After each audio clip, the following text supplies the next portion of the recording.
Hi and welcome to the Geek Legion of Doom. This is a comedy movie review and I'll be having a look at Weird Science. Now I'll say straight from the get-go, Weird Science is probably my most favourite comedy of all time.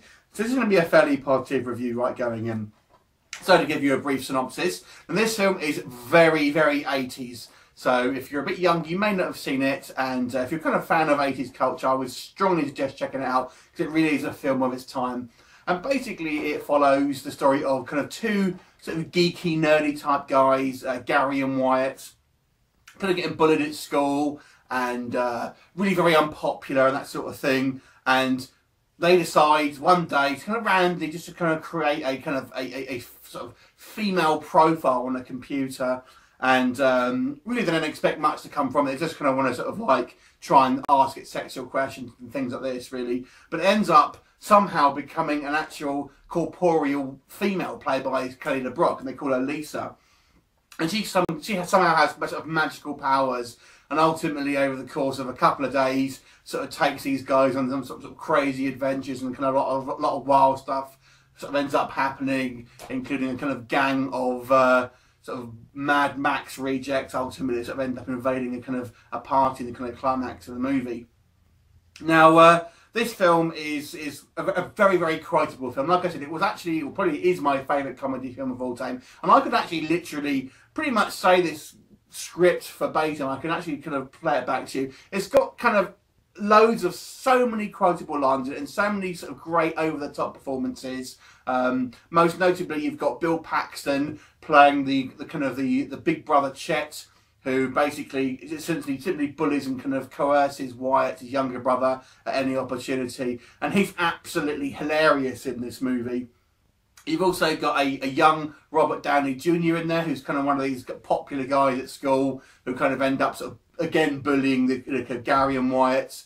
And you've got, as I say, Kelly LeBrock playing Lisa, who really hasn't done a hell of a lot, I have to say. She kind of almost disappeared off the map a little bit. I think she was married to Steven Seagal, if I remember correctly. But she hasn't, I would say this and kind of Woman in the Red Dress, I think it is, was kind of the pinnacle of her career ultimately.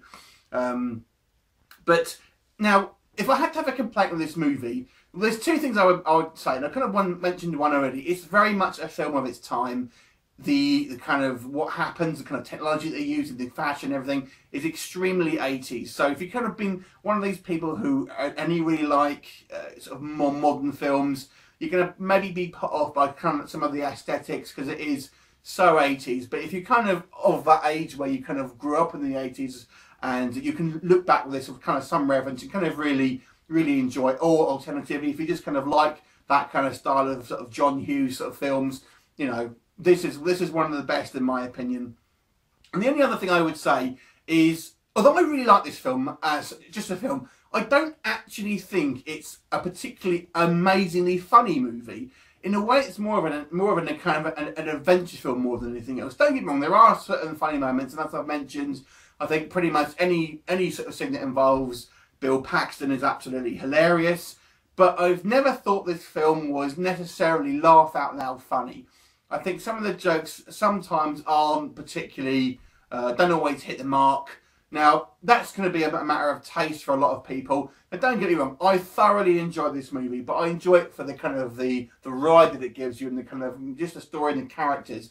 I don't necessarily find it a particularly hilarious movie, however.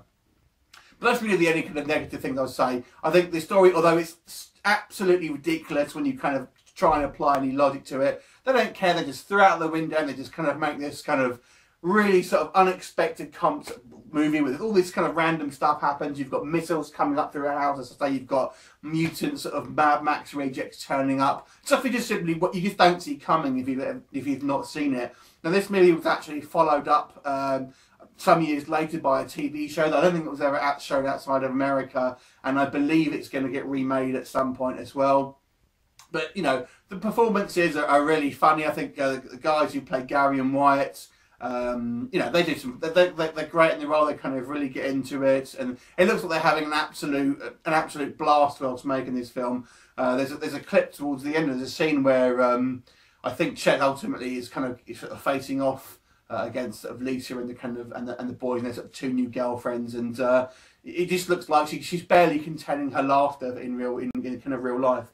But overall, you know, if you're kind of just looking for something just pure escapism, this is a fantastic movie for that. And that's kind of what I would really say. It's more of a sci-fi sort of adventure film more than a comedy in a lot of ways. But nevertheless, I love this film. I'm going to give it a 9 out of 10. What did you think of it? Leave me a comment and I will look forward to seeing you next time. Bye for now.